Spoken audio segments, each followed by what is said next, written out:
Hello and welcome to Personal, the podcast where we meet the personality behind the professional. Today we're speaking to Matthew Ord, who is company ambassador at LV Logistics. So, Matthew, what's life like without an anus? What a start.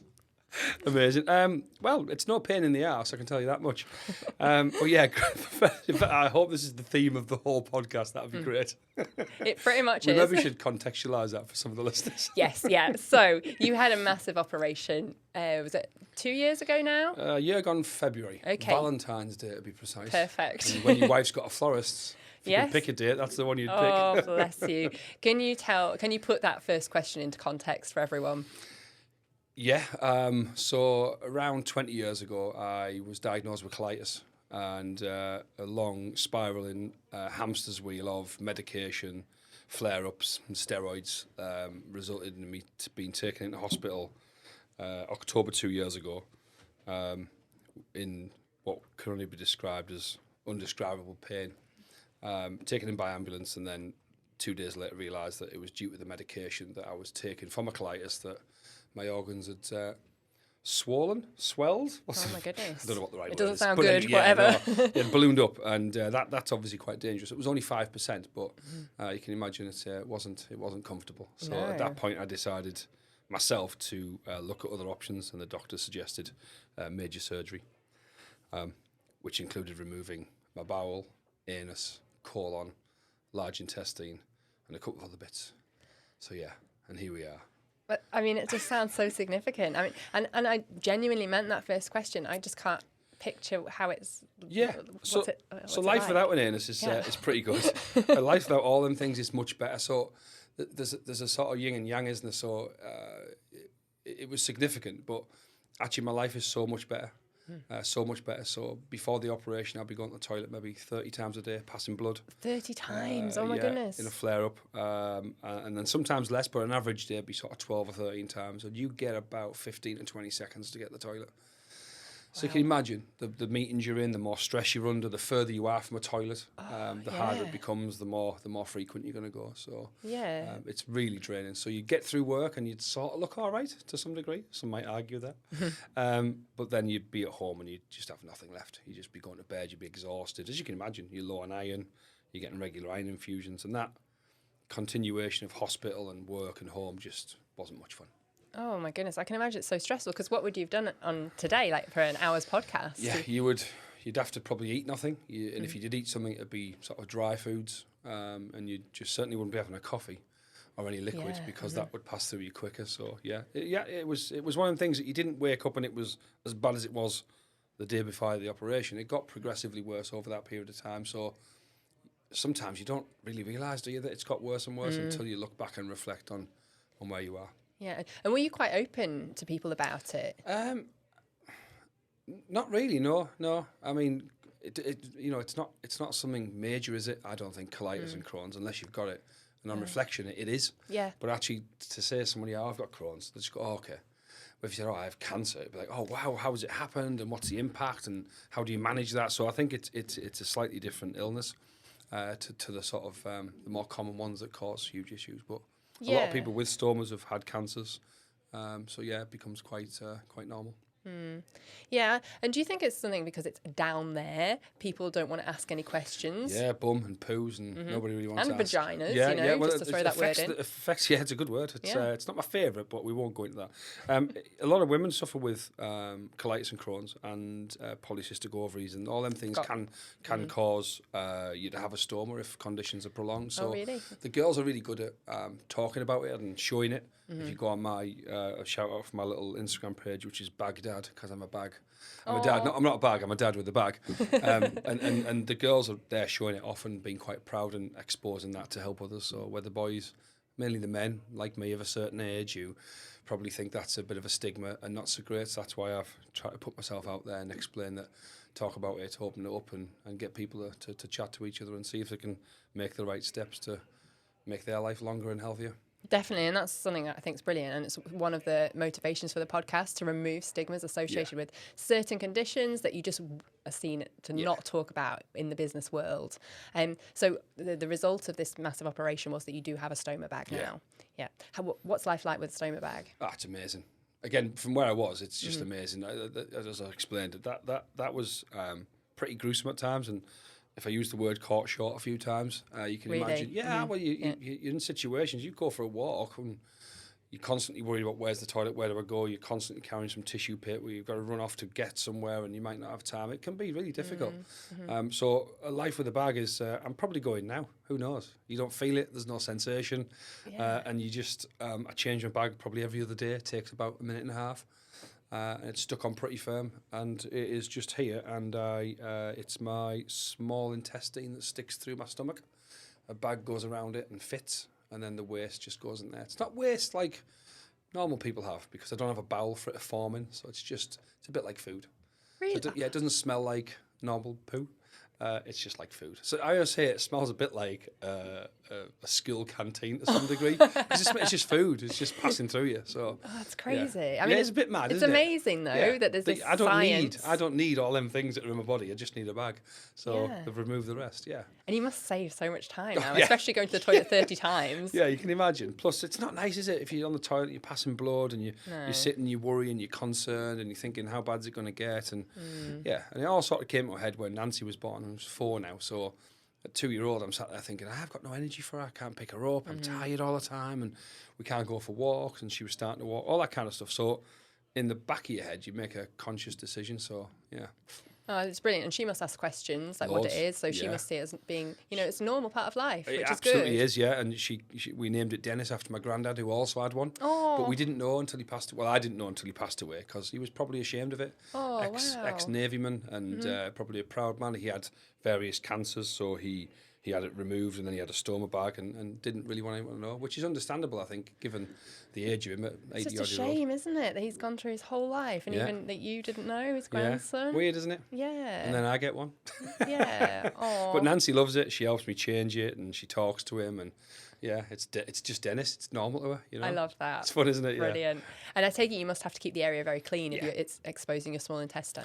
Yeah, so it's just like your nose. It's not sensitive. You can touch it. It doesn't hurt. You just wipe it. It's not too bad. There's a seal that goes around it, so pretty much 99% of it goes in the bag. When you change it, there's a little bit there that you just wipe away and clean, and on you go. That's why you got to change it each day, because otherwise you just have things on your skin that shouldn't be on your skin. Yeah. Cause it to get sore and irritated. And I've had it. It's all happened. It's been over a year now, so I've had leaks, I've had issues, I've had incidents, and touch wood.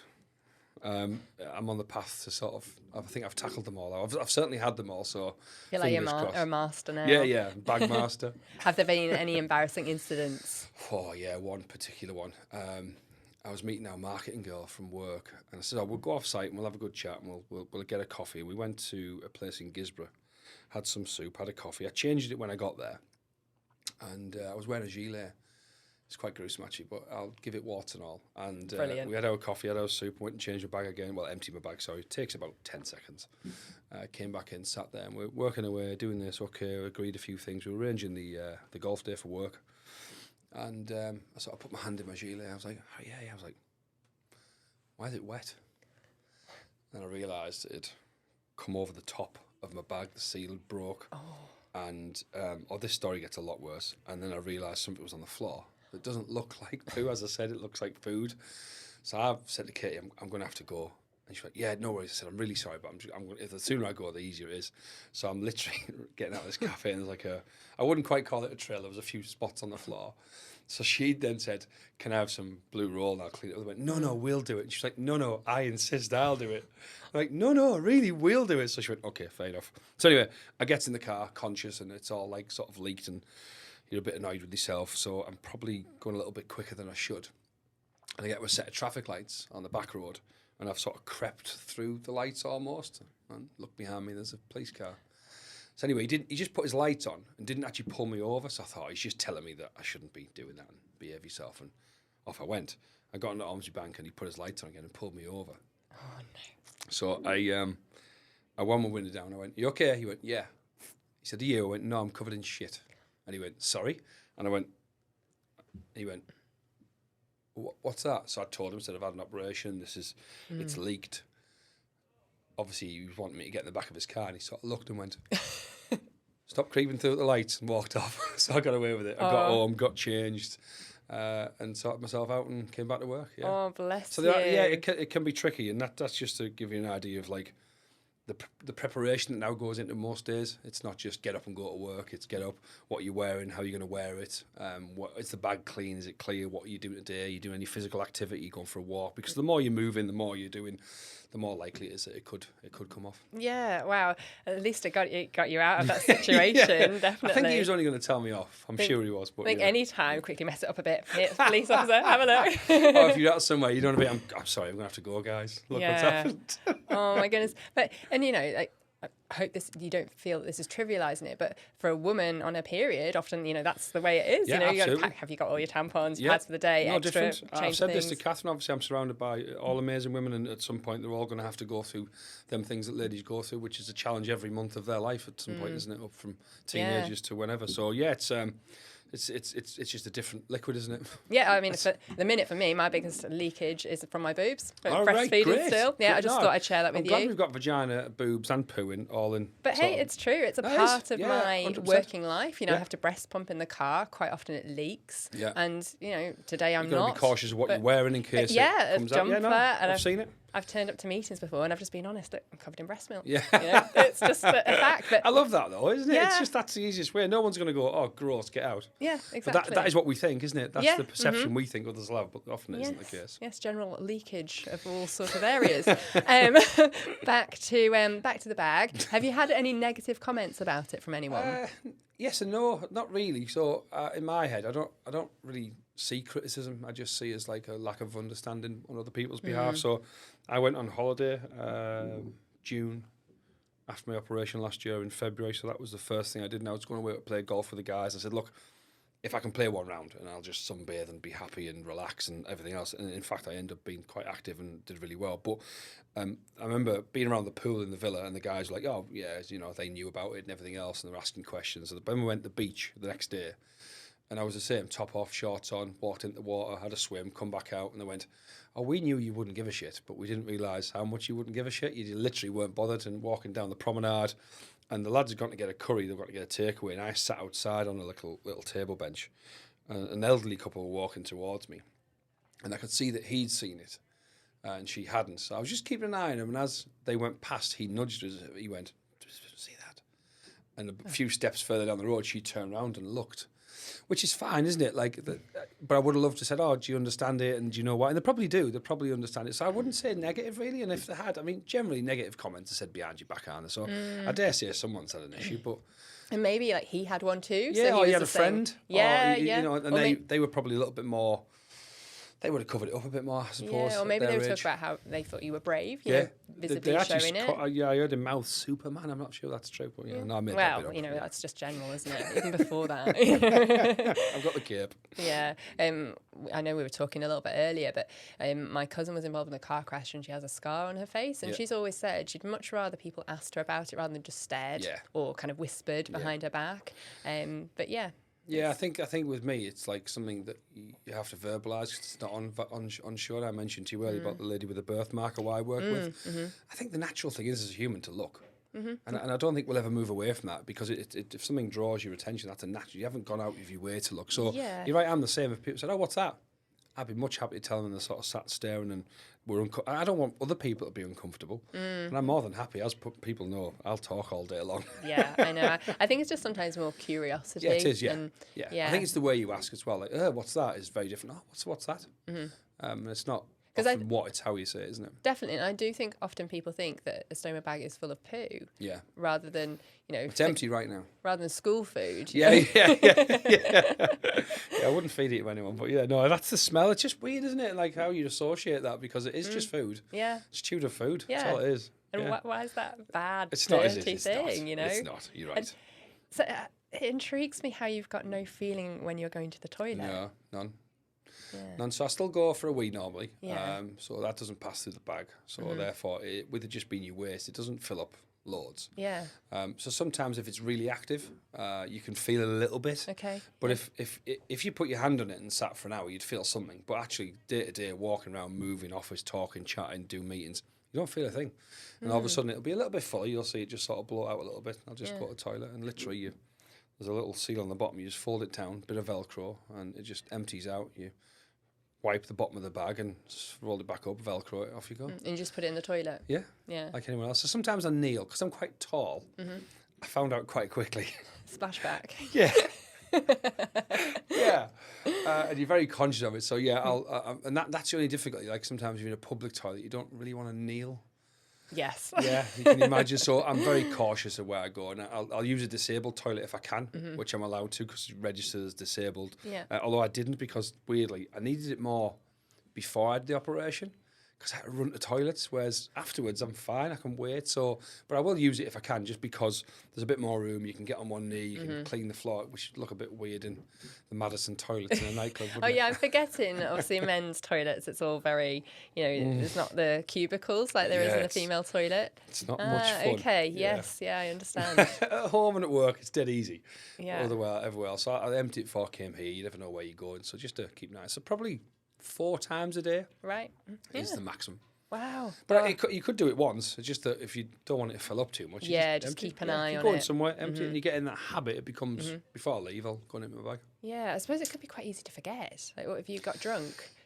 Yeah, well, I was at the Lobster Fest on Friday night. What a night, Beverly night. It was outstanding. And we had a really good drink. And again, weirdly, you're just conscious, It's like anything else, isn't it? If it's there, it's there. You know it is. And sort of, you can't move away from your stomach to something. Your arm will rest, or your hand will touch it, or you'll just go. You need to go for a wee anyway, don't you? So while you're there, true. you check. So that's all it is. Why It's not? actually easy when you're drunk, so I should just get drunk all the time, shouldn't I? Yeah, Yeah, well, I won't there's tell gin anyone in what's there. up. Yeah, don't tell anyone. Yeah. And have you ever had any discrimination going into a disabled toilet? Has anyone looked at you and said, "Oh, you're not disabled"? Again, no, because of my confidence, I would just show them if I did. But no, I've prepared myself sometimes. I've had a knock on the door when I've been in there. Yeah. But then when I've come out, there's been nobody there, so they've obviously just thought I'll go in the normal toilet. But no, I haven't. And do you have to get a disabled badge out to prove a disability? I don't think you do you, nowadays? No, There's a lot of no. work around it about not all disabilities are visible. So I think disabled people are more conscious of that. I certainly am. I wouldn't see what I would class as a able-bodied person coming out of a toilet and say, "Oh, why did you go in there?" I mean, you never know what's going on, do you? Exactly. And I think that's, in my world, I've just become a little bit more, what's the word for it? Sensitive? Yeah, I suppose, to some degree. Empathetic? Yeah, to people's situations and life. And I do a little bit with the guys that work with sales, and you catch the wrong person on the right day. It could be the same as catching a good person on a good day. You could still get the same response. Don't know what's going on in the world, what phone call I've just taken before, what news they've had. There's a lot of stress around right now. People are really pushing themselves to the limit to make their businesses work, to make their lives work. We've come through some tough, challenging times, so it's not over. No, I think that as well. I'm certainly getting a lot more sensitive as I get older. Yeah. Things seemed black and white to me when I was younger. Yeah. You do Well, this, both you of get us this. having children at a sort of similar age as well. You're conscious of things, aren't you? You make different decisions, and you go, do you know what? That doesn't matter as much, and these other things. Without going into detail, it's certainly for me. I was in tears at the Lobster Ball on Friday, literally tears streaming down my face. Kids that have had a heart attack playing football that are absolutely fine beforehand. Parents, just horrific. I'm getting emotional now just thinking about it now. Rewatching that video in my mind, and you see your own kids, and you think, do you know what? I don't really give a shit about much else. I know.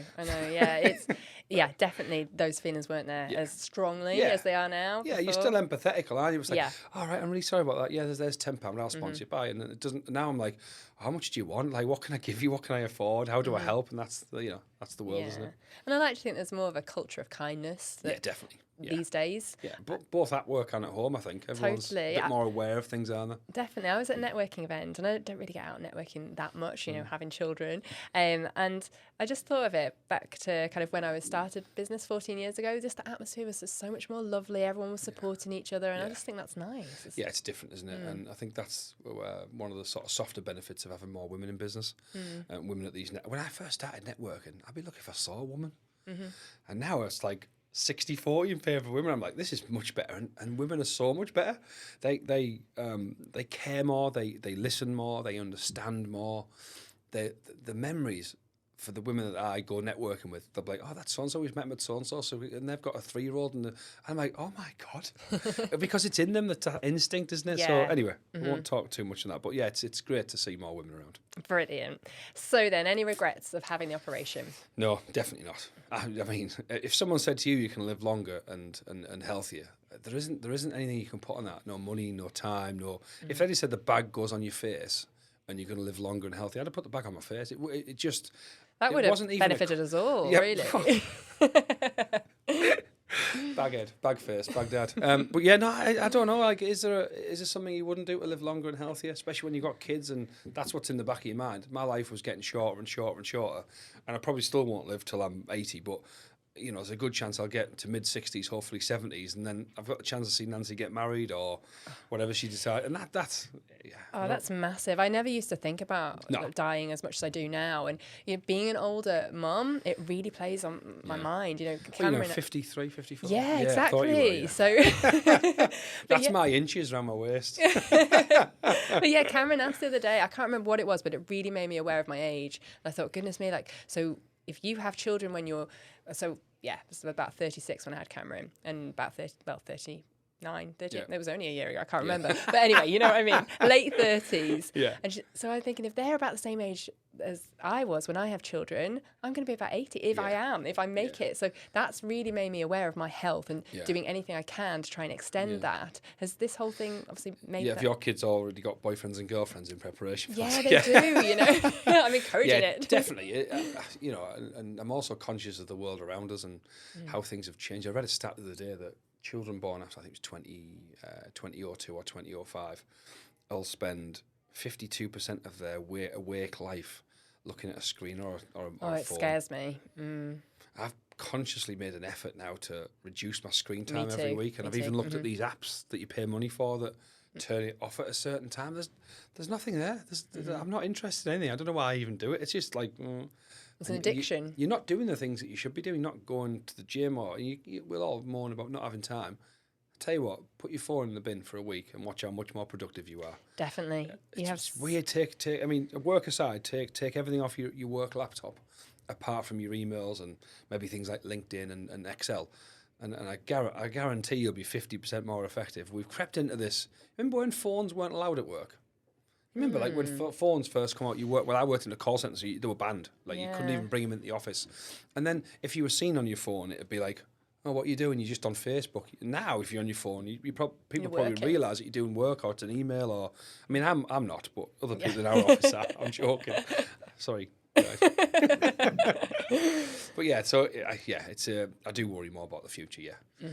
Yeah. I probably pretend I don't, but I definitely do. You know, it's like, how's my pension looking? Things I've never thought of. When will my mortgage be paid off? What am I doing about this? Whereas, we're getting married this year, and all I'm concerned about is how much it's going to cost Nancy to get married. Catherine's sister got married like over 10 years ago, and it was quite expensive. We're getting married in September. It's really expensive. And it's not extreme. It's not like hundreds of thousands of people. It's like 90-odd people on the daytime and 120 on the night. It's not huge by... any exception. We all know you're super fancy, though. No, not really fancy. Well, white horses. You forget that Catherine's dad and I were born in the same council estate. Do you know what I mean? So we're both grounded people. So when we're having this conversation, it's like, oh my God, how do they charge that for? I won't name it because they might be watching, but people doing certain things at the wedding, like, that is a fortune for what you do. But anyway, I digress. But I'm definitely more conscious of the future and what it holds for kids. And I do a lot of work with schools. I'm a trustee for 7 schools in Teesside to help them understand, I don't want to call it the real world, but the world of business to some degree. And I started that from a kind of bullying point of view, as in the effects bullying has on people for the rest of their life is visible for me. Not because I was bullied, because people around me were. And whilst it's not hugely detrimental, you see people struggling to make decisions, or people who aren't as confident as they probably should be, or don't believe in themselves as much, all as a result of particularly girls at school. Horrific, like really, really bad things that are... It's very physical with boys. Like, I don't like you, like me, let's have a fight after school and we're probably friends tomorrow. It's over, and one of you is a bit of a hero and the other one's quite brave for having the fight. Whereas girls, it's it's at that time, 12, 13, 14-year-old hormones are everywhere. They're having a tough time at school. Mum and dad are arranging. They couldn't possibly understand. That'll be me. Yeah, but we don't think it will because we're childish. But it is because that's how we're seen by our children, unfortunately. So we've got to try and keep that. Anyway, the point being is that it's important that we think about the impact that we're leaving. And back to that question about thinking about the future, like, what are we doing this for? Like, whose benefit? Is it just us? Is it vanity or is it sanity? Where do we want our kids to be in 20 years' time? And that's another reason I'm on the business, it's been renamed the business board. So this is an exclusive, actually. So the LEP was dissolved 2 weeks ago by government. So I was on the LEP board for the Combined Authority. We've now gone through a process of change to have a business board. So myself and Siobhan McCardle, I think, are the first 2 people to be on that board. Congratulations. Thanks. Yeah, no, it's a fun role. It's a couple of hours a week, and it allows us to help shape things and guide us and be the voice of business for Tees Valley. So it's really important because back to the reason we're telling you that is that I don't really care what happens to me. I'll keep going and I'll keep that dogged and determination and keep a bit of fun about it. But if we get things right that are happening in the Tees Valley now, I think the next 2 and 3 generations can benefit from that. If we don't, I think in the next 5 or 10 years, we see a drastic downfall and probably a return to worse than where it was before we bought Tees Works and all them sort of beautiful things and the airport and the work they've done there. So we've got to be really conscious that we do it right. And that's what the business board's hopefully there to do, a little bit of that, but also be the conduit between the authorities and business. Oh, good for you. I think it's important that people take on that mantle to help better future generations. There's nothing in it for me. The business I work for are happy to support that because they see that, but effectively it's my own time, to be honest. But I don't get paid anymore. We don't get paid a penny. You don't get your expenses covered. So for those that think it's a vanity thing, it's absolutely not. It's all about what happens for the next 2 or 3 generations for everyone on that board so far, from what I can see. Yeah, brilliant. And one of my next questions was going to be, what keeps you up at night? Not a lot, actually. I'm really good in bed. Honestly, once I get in that bed, I'm straight asleep. But we're up early, as you are with little ones. We're up early, we're out early. Catherine, she puts in more hours than I do. She's at work. God knows, you know what it's like. Running your own business, it's completely different to working for people. But no, I nothing is the honest answer. I don't think I've had a night where I've sat up worrying about anything. Ever? No, never. Honestly, I don't. Wow. I don't. That might. And do you know what I always say? I don't think I'm intelligent enough. I'm not the brains behind anything. I'm absolutely not. Like, people say something, I go, all right, cool. And I think when you're brought up around, I'm around a lot of women now, but I was brought up around a lot of boys and men. And it's you're getting a dead arm if you walk past them in the hall, or you're getting a nip, and you run crying to mum because he picked on me. You become quite tough and wise to it. So things don't bother you. If I think someone is trying to wind me up, my mum always said you get more bees with honey than you do with milk. So I always, if someone's trying to be not nice, I go, absolutely, I think you're great at what you do. I'll be overly affectionate to them and say, that, honestly, I love what you do, well done, and keep going, keep being that voice and that concern. They'll be like, oh, how annoying is he? He's not bothered. That's me winning, isn't it? So I go to sleep with a smug smile on my face. Oh, I like that, but I definitely need to learn from you. Like, well, just don't be as intelligent. That's all I can say. Don't let it bother you. It's hard for someone like me. Yeah, I'm only joking. That was brilliant. It took me a while because obviously it's a lie. Yeah. Okay, then back to a serious question. Okay. Is everything that you've gone through with the operation the biggest challenge you've ever faced in life? Physically, yeah, definitely, but not mentally. Yeah, when I was, how old was I? Was I at school? I think I might have just left school. I'd just been at school. My mum got diagnosed with cancer, so I'm one of 4 children. I think my oldest brother was sort of college, and then Dan had left and gone in the army, and I've got a younger sister. She went off to live with a friend for a bit, and I remember, I don't know how true this is, it might be made up, but I was sort of in the house on my own with my mates, and I moved one of them in, and he bought bread and butter, and we had toast. And the other friend moved in, and he brought cereal and milk each week. Oh. And with the family allowance, I paid the window cleaner, and I managed to keep the house. If anyone knows me and knows where we used to live, the house was literally, they had a huge hole in the garage door. Most of the windows were broken. There was no carpet on the stairs, no carpet in my bedroom. There was no insulation in the room. One of the windows had fell out in my bedroom, and it was boarded up. When you woke up in the morning, and went, you could see it was cold. Anyway, I'm not asking for any charity because I absolutely loved it. My friends living in my house. So I think I'd probably just left school. So 16, mum had ovarian cancer, had full chemotherapy, was poorly for a long time. you're protected from it to some degree in terms of what you know and what you don't know. But effectively, I think that kind of made me who I am today in some respect, in terms of shaping me. I learned to cook and clean and iron, and I still do all that myself. And not because I want to. Catherine's a terrible cook. She's amazing at everything else. Chris. Honestly, she is the worst cook ever. And if you're watching Catherine, please don't cook. She'll use like 4 pans, a sieve, a grater just to make some pasta. And I go in and I'm like, what have you made? It's like, who's coming around? I've just done some tea for Nancy. I'm like, oh my God. And I've got a bit of OCD in the kitchen from being a chef. So I can't even make a sandwich without everything being clean and all the pots being put away. So to make a sandwich, it should take you a couple of minutes. It'll take me 25 minutes because I've got to have everything clean. Oh. So yeah, I'm not bad with OCD, but there's certain things that I never knew you were a chef. chef. Say chef. I worked on a carvery.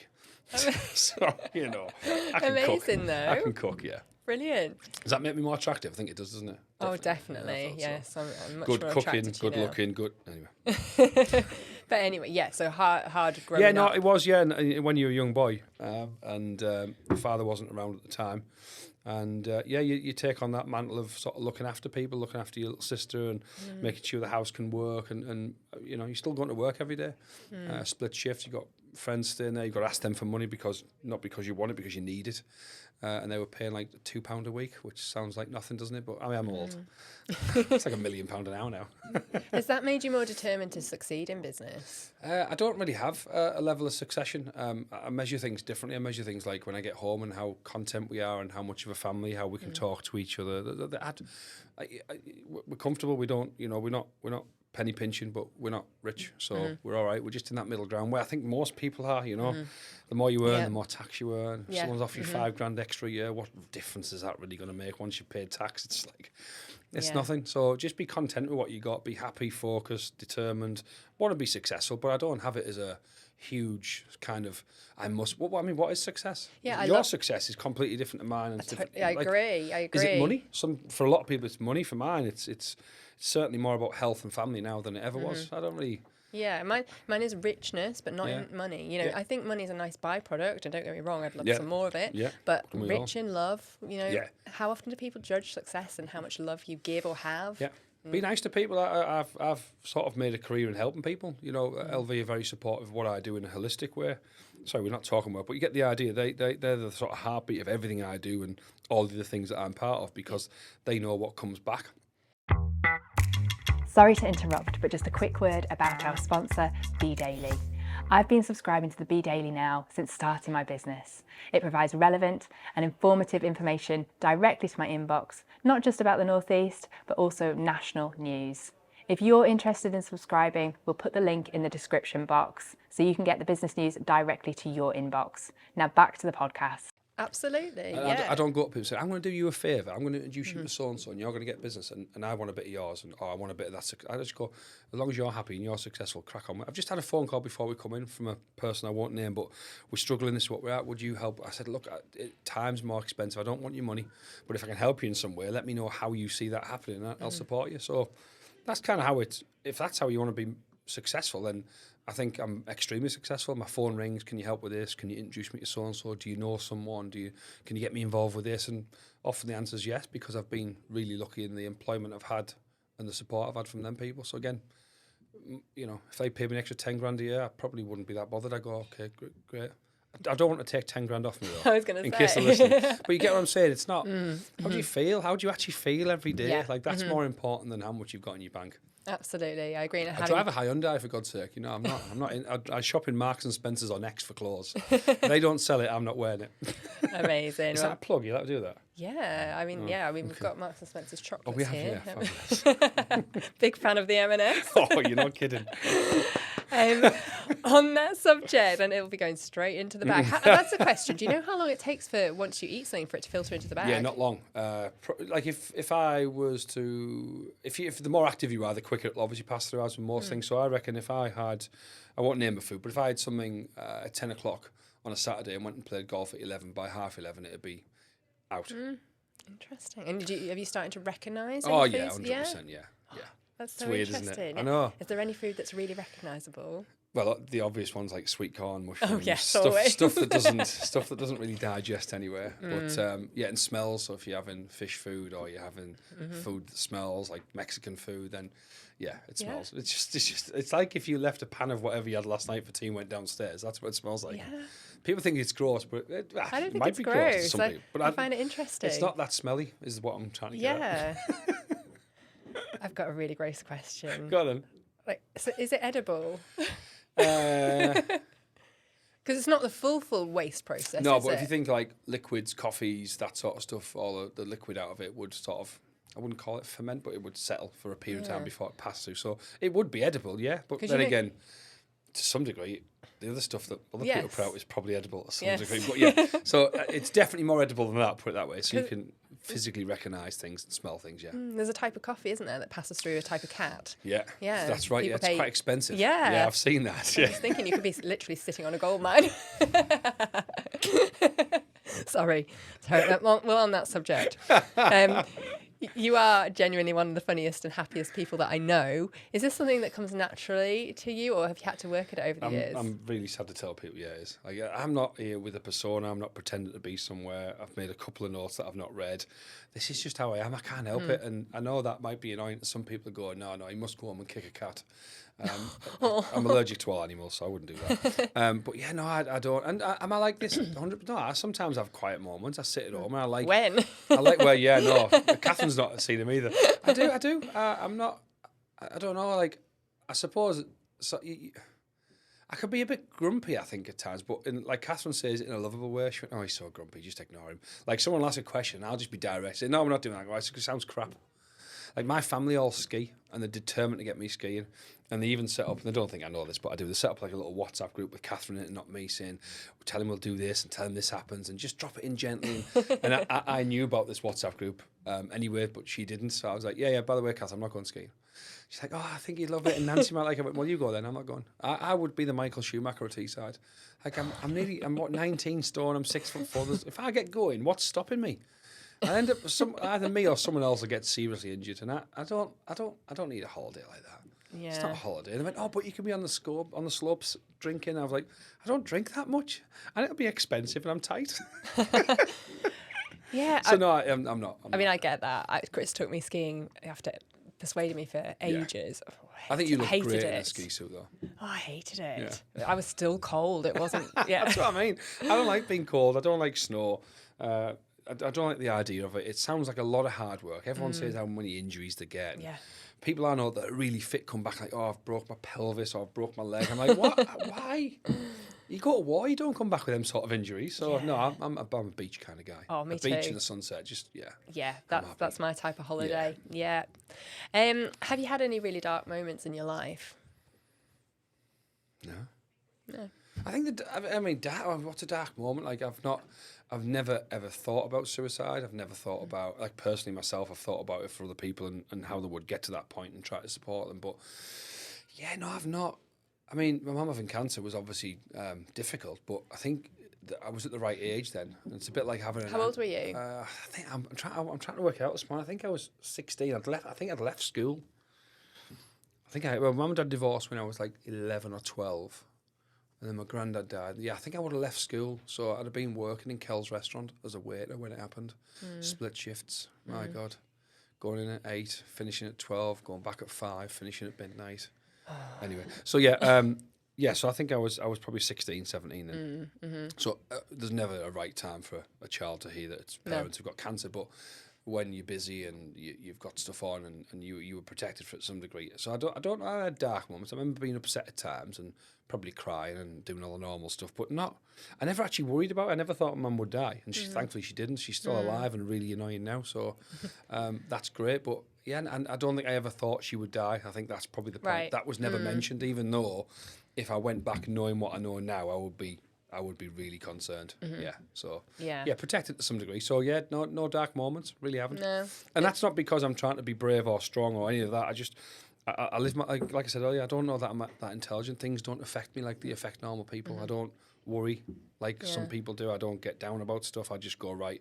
I won't give you my motto because it might come up, but I have a motto that I live by that isn't anyone else's. It's just how I see things. Go on then, share the motto now.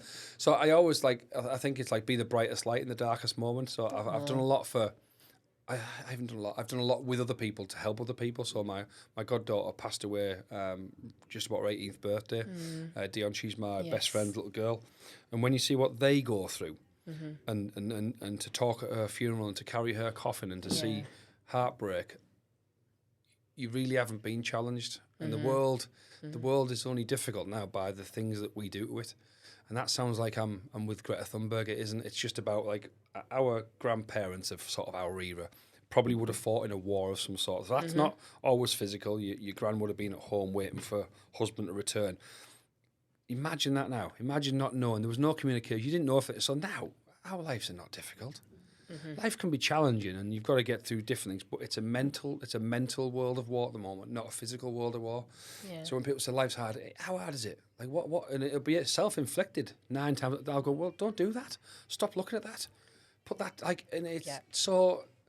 And I always say I'm not the brightest guy, but you see someone go, well, you've done it yourself. Like put that down. Stop smoking that, or stop drinking that, or stop hanging about with these kind of people. But the other side of it is like, surround yourself with better people, which isn't hard for me. Do you know what I mean? Bless you. Have people You're around you. being harsh on yourself. Well, no, I am, because it's true. I've got one thing that I'm good at. That's talking, communicating, and putting people together. And but that's a very, skill nice that's in skill demand. There's plenty of people that struggle with communication. So I always call like I'm like a jigsaw puzzle. So I'll see and go, oh, you want to do that? Well, speak to so-and-so. Do you know so-and-so? Because I know so many people, I don't forget them. I have that ability, I suppose, to some degree. That's my skill set. But yeah, we've made the world hard. If you're struggling at the moment, there's a lot of stuff you can do to help yourself. So, and that's not a generalisation. I realise some people do have a really tough life, but I just think, all them people at war that gave their life, we're now making a bit of a mess of it, aren't we, on balance? I think we're all going, what have we done? Like, crazy. So yeah, just someone's always worse off. Someone is always worse off. And when that person's close to you and you love them dearly, to see them go through a struggle, for then other people go, oh, I'm really struggling today. I spilt milk on my trousers, or my dog did a poo on the... Like, come on. Yeah, it's perspective, isn't it? Perspective. Yeah. And I remember when you were going through that with your goddaughter. Yeah, tough. It's horrendous. Really tough. And you have to... I always felt like I had to be the one that was brave, but I didn't have to be. There was moments where I was absolutely devastated, as you can imagine, but then having the courage to do something for other people makes it easier. So, if you had to do it for yourself, it's different, isn't it? But when you're doing it for other people, you're helping, you're having a positive impact, you're raising money, and we were quite clear on our objective. It wasn't to raise money for a particular charity, was to raise money for them people to get through that situation. And then being at the Red Sky Ball, which is part of the Lobster Fest on Friday, I was literally tears rolling down my face. I can't, and I won't hide it. I never would. If I'm emotional, I get emotional. That's it. It's I cry at bloody adverts on the telly now. It's weird, isn't it? Me too. It's just it changes, doesn't it? And that's the acceptance of change, isn't it? Like, I love it. I love it when there's something happening that's different, or you want to try new things. That's part of life, isn't it? And I love that as well, because often people, again, it's perceptions and breaking down the barriers, but seeing a big bloke in business, it's nice to see that you're a real human, you're emotional. Yeah. And I think that it's letting people know it's okay. It's okay absolutely. To be done. It is okay, yeah. But say your motto again. I loved it.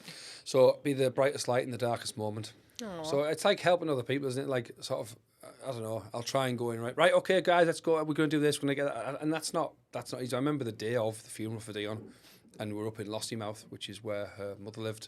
And there's hundreds of people and hardly anyone's speaking, and we go out now and said, right guys, this isn't what she'd want at all, and it isn't, and the parents are quite right to be upset and be emotional, but the rest of us have got to be a bit more positive.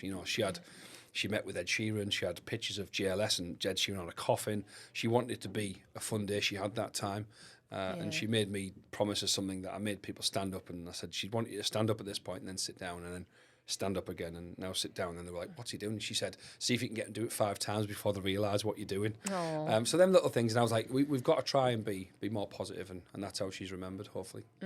Oh, that's amazing. I guess there's a danger, if that's your motto, that you don't save your bright light for your own family. Are you very conscious of that? Yeah, I think it isn't a motto for work, it's a motto for life, isn't it? It's like I don't do it, I do it for myself. It's my attitude as well. It's not, so if something happens to me that I think, oh, that's not great, I go, right, okay, what's my initial response? My initial response is to come back stronger or better or healthier or funnier or more of a joke, and I love laughing and joking. We used to work in the same building. We'd often wind each other up, and you find some people can take it, some people can't. But it's nice to laugh. Oh, it's a great drug, isn't it? And Yeah. it makes you feel so much better than jumping out on each other or doing whatever it can. It can be silly and childish at times, but we've got to have a balance in life now. I don't think it's there all the time. Absolutely, because otherwise life can be pretty boring. And Can you, right? face really serious things. Yeah. And if you can make a joke of it and not take yourself too seriously. Take it lightly. Yeah, I think that's really important. What or who has been the biggest influence on you growing up? I don't know. I really don't know. I think just the events I've been through or the things I've been through have been... There hasn't been one person that I've stood up and gone, that person. I mean, obviously, Mum having cancer, she showed unbelievable strength, having 4 children, being a single mum, working 4 jobs. So that ethic is in us all.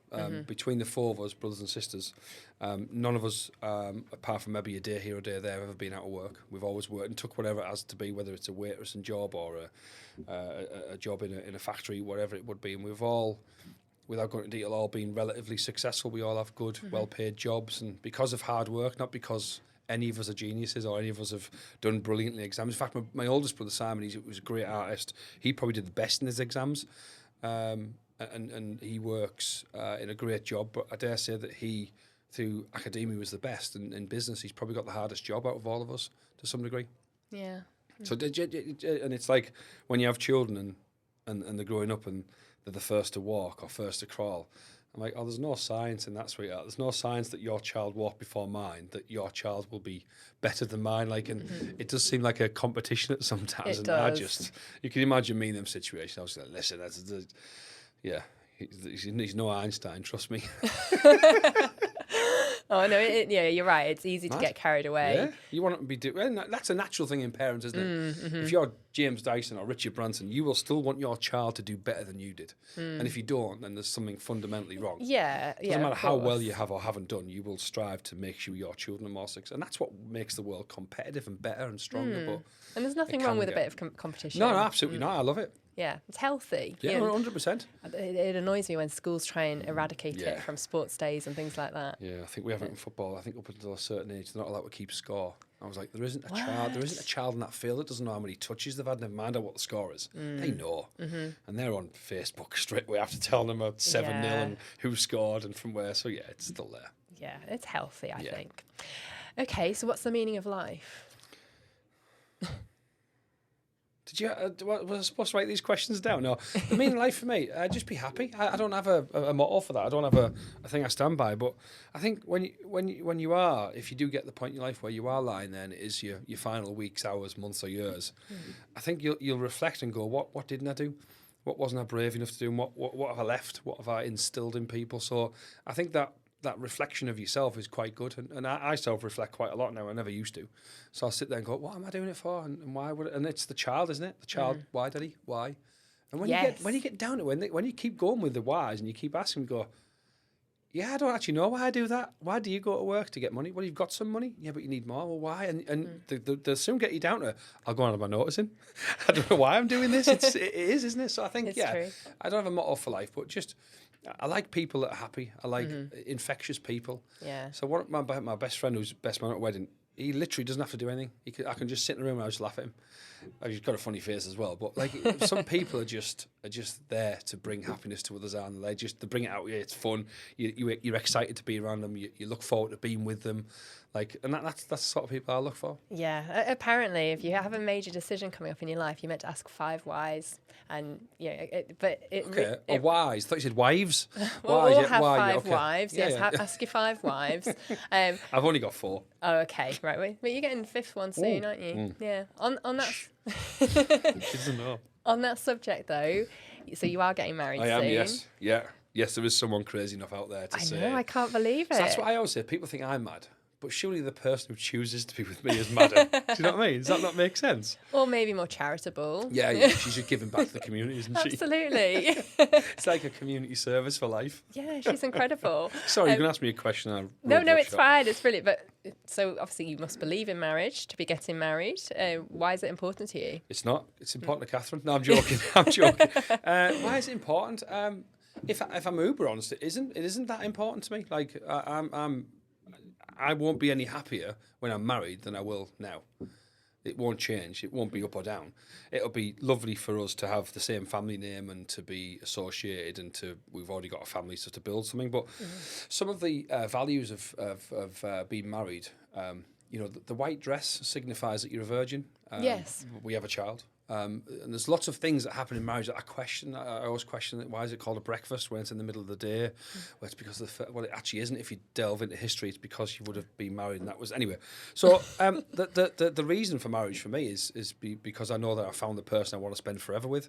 So really, getting married doesn't change that. Does that make sense? Yeah, it makes total sense. I'm not dumbing down the wedding. If Bill's listening, he's paying a fortune. Then I'm all, but my point being is I won't be any happier after the wedding. I will be emotional. I will cry a lot on the day, because it'll be amazing to see Catherine and Nancy to some degree walking down the aisle, coming towards me to say we're going to spend forever together. Yeah. But I already know that. Like it won't change. It'll just be better for everyone. Yeah. I don't know if that makes any sense. It does make sense, because I'm married, and I think it was about 8 years ago now, and it was more just, like you said, to confirm that this is the person in front of your family, and that's the main thing. But I just loved having all friends and family in the same place it's just together. A party, isn't it? Yeah, it's a party. And that's all I keep saying. When I looked at the venue we get married at, I just went, I can see our families here just getting on and having a few drinks and enjoying the day, and it's a great atmosphere, and there's plenty for people to do, and it's just a big party, isn't it? Oh, and it is the best day ever. I'm really excited about it. It's I think we've gone through the stressful stage where you need to pick a venue, and now Catherine's got a dress, and we sort of have a theme for the day and a routine. We know what everyone's going to do and where people are going to be. It's just like the finer details now. So it's difficult because we can't invite everyone we all know. Yeah. Mm-hmm. Particularly like me and Bill, it's a bit crazy. So we're like, well, when you look back on the photograph, who are the people that made an impact on your life, or who are the people that make you happiest? And that's who you want at your wedding. Oh, definitely. So none of my family are going. Yeah, I'm joking, I'm still waiting for my invite. But how lovely that Nancy will be able to be there as well. Amazing, yeah. And like that brings it back to that sort of meaning of life, isn't it? I just want to grow old enough to see her get married, hopefully. And who knows, back when my parents married, big families were a thing, and getting married at 18, 19, 20 was very common. Yeah, same. We seem to have flipped that now. Both you and I have, not similar, but similar in terms of we've married a little bit later, we've had children a little bit later. So the world has changed more towards that end of things, and who knows what the next generation will bring. It could be back to, we need to get married at 17, 18, 19. I hope not, because I need to save up. But then I want to see it happen. Yeah, so I do. Yeah, I'll be pushing it. Because you should marry this guy, Cameron. You're only 10, but but what are you most grateful for? The girls. Simply, nothing else matters. So when you have a challenging day, or when things don't go your way, and it's like, do you know what it is? Your kids can be a pain in the arse at times, and people never talk about it, but kids can be a nightmare. Also amazing. No matter what's happened in the day, the minute she goes to sleep, and you look at her and you're like, oh my when they're God. asleep. Yeah, but that's when it sinks in for you. You've read her a book, you've had a busy day, so you go, do you know what? Nothing else really matters. So, and it's the same with Catherine. She works harder than I do. She works longer hours. She definitely doesn't get paid as much. It's like a charity at times, running a shop and having a business, as you all know. But you sit there and you go, like, what are you learning here? And it's hard work and dedication, and that's what I want to pass on to Nancy. That you don't have to have a particular talent, you don't have to have a qualification, although they are good if any of the skills are listening and important. You need to have other things: good eye contact, good conversations, good personal skills. Again, as I say, staring at you. They're the things that I think are still important to employers as well, especially in the current climate. More of people. so, yeah, I agree. We had somebody walk into our office with a CV last week, and I dare say he'll get a job. Yeah, that's brilliant. That's weird, isn't it? Isn't that? Yeah, He put his suit on, probably wasn't his, and then he came in. He said, "I'm looking for work. This is what I do, and if you can find someone with my skill sets, I'll be happy to do a week's trial." I dare say by the time we ring him, he'll have a job. Yeah, because wouldn't we all want that? Someone coming into your business that you love, saying, "I want to work for you." Yeah. It's much better than our put on last who comes. And offering to work for free, like without feeling entitled As to a young everything. person, That's amazing. I think he was like, he might have been 7. I think he'd done a year at college, realised it wasn't for him. Anyway, I won't spoil the story, because hopefully at the end of it, he'll be the boss one. Yeah, I'll look out for the case study. Yeah. If you could go back to one moment in your life, when would it be and why? Oh, that's a great question. I don't know, I've had loads of really good moments that I wouldn't want to change, and I feel like I'm allowed to say I don't believe in much. I mean, I'm not saying... Yeah, you're allowed to say that. So I don't believe in anything apart from fate, and I think that everything you've ever done, every decision you've ever made to turn a certain corner, to do a certain job, to accept a certain offer or decline a certain thing, leads to where you are now. And you wouldn't be where you are, who you are, had you made different decisions. And that can be quite drastic in terms of if you'd have took a certain road, there could have been an accident down totally. there. I think about that sort of thing all the time. Well, my life is amazing right now. Literally amazing. I've got probably the best job in the world. I have the best people around me. I have the best family.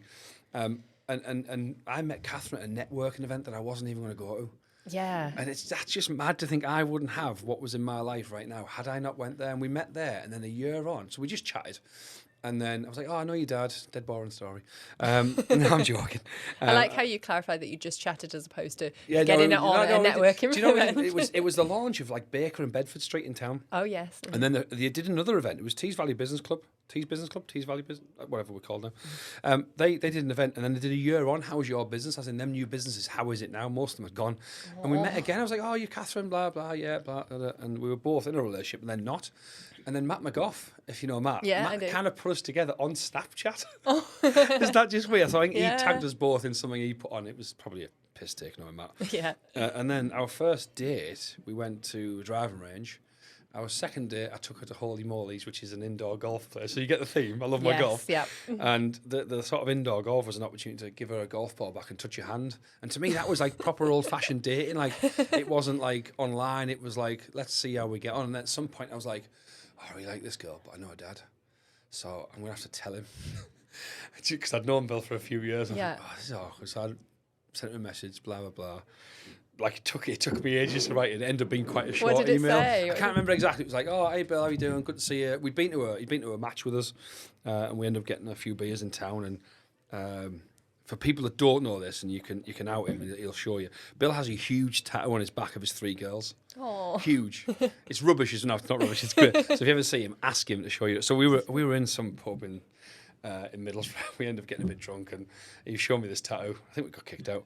And so the next day, next week, I emailed him, saying, we have a round of golf, so and so, so and so.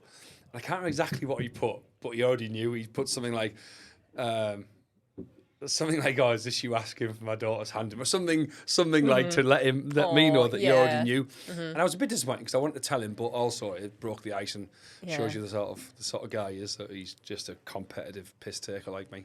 Did you get any kind of words of advice or anything? What, from Bill? Yeah, on how to look after his daughter? Or was it just...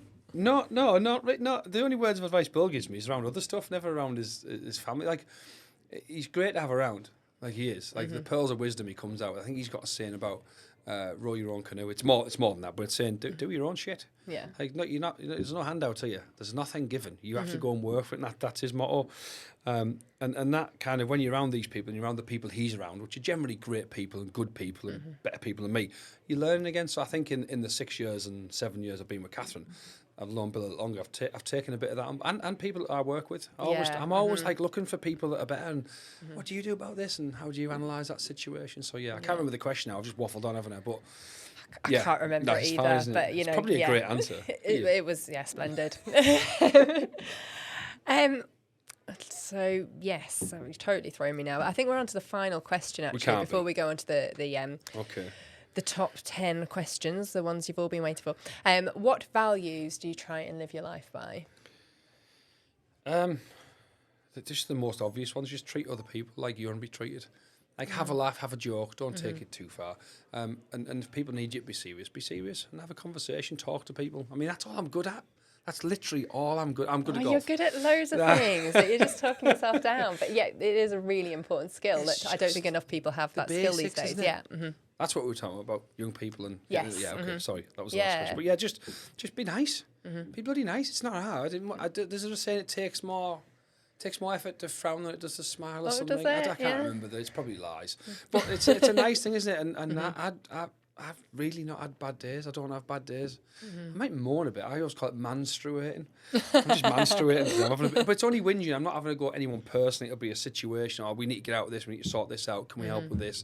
Or, I live in a world of logistics. There's many moving arms and parts. Things do go wrong. Things don't get to where they should do. So that's always a challenge. So understanding clients and people I've been out and built a relationship for, then not people in my business, but people in other business that we outsource work to, let them down. It's how do you kind of do that in the right way, and that's where you want the people around you to give you good advice.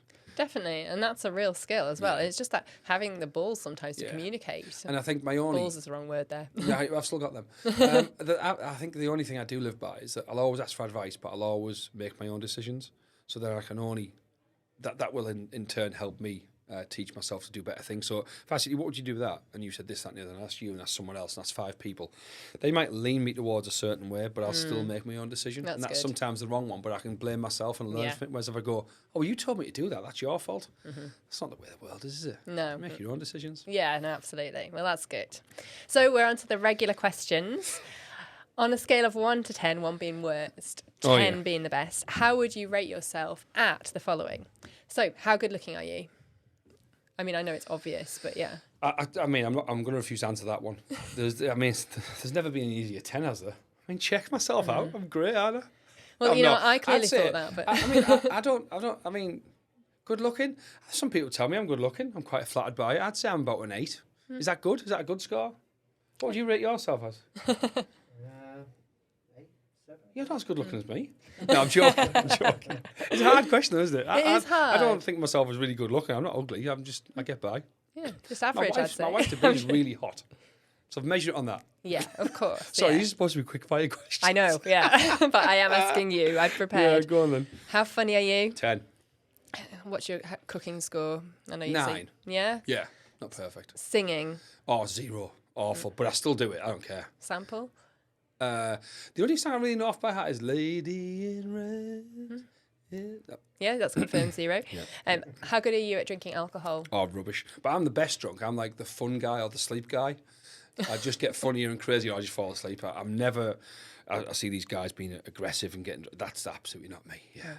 I just love to have fun. So, yeah. I'm probably a 3 because I suffer the next day because I'm old. Yeah, I know. Parenting skills. I'm a direct 9. Like I don't have any bullshit with Nancy. I tell her as it is. I tell her if she points at my bits I tell her what it is and what you do with it. I tell her about how Mammy got pregnant, not in there. But we've had to go into detail. Yeah, I don't think there's any point in lying because of Google. You can't lie now, can you? Exactly. Yeah. No, we've had that series of questions, and in the end, we just had to tell her like it is. Yeah. How good a friend are you? I'm a straight up 10. There's nothing I wouldn't do for the people I love. And that's how I live. So I want to be there. I want to be present. I want to help them. So yeah, I will do anything that they ask me to do, which is almost stupidity as well. But yeah, I think I'm a good friend. I can see that, and I love that. I love that quality. You've alluded to this, so I'm expecting a low score. But how intelligent are you? Oh, it depends how you measure intelligence. I think that's if it's like a Mensa test, I'm probably like 5 or 6. But there's other things that I do. So I'm 100 ideas a day. One of them will be someone needs to get hold of and they'll be rich. Do you know what I mean? So I don't know. It's feast and famine, isn't it? Oh, totally. I totally agree with that. How kind are you? 8, 9. Well, that's the one thing I said to Catherine. I wish I was more thoughtful. She's really thoughtful. So we'll go somewhere. Like if she came here today, she'd probably bring you both a little gift. Or she'll go somewhere and obviously having a florist to tell it's Sweet William, by the way. You had to get that in. Yeah. She'll take some flowers or a little bottle of wine. And I love that. I just doesn't always enter my head, if that makes sense. It does. So I'll be going to see my friends for a beer, and she's like, oh, there's some flowers for Andrea's wife. And I'm like, oh, that's so wow. lovely. Yeah, so that I'd love to do more. I do think about it, and I'd like to be kind and generous, but she does it naturally. So yeah. Well, you're a good team then. Yeah, exactly. I'm horrible. She's lovely. Yeah, that's what I meant. And the final question, how good at sex are you? I sleep every night. I hit that pillow and I am out like a light. So yeah, I'll go with a 10. Is this how long you are in the shower type question? Yeah. Brilliant. Oh, Matt, you've been amazing. Thank you so much. Yeah, that's it. That's Lovely. a wrap. Really enjoyed it. Thank you. Bye.